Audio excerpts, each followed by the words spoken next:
but I'm so frustrated.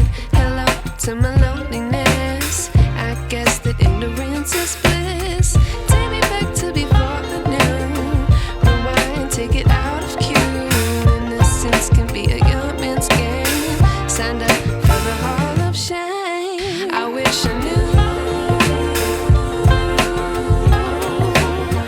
how much I miss not knowing that we're all screwed when we play our roles and ignore the problems.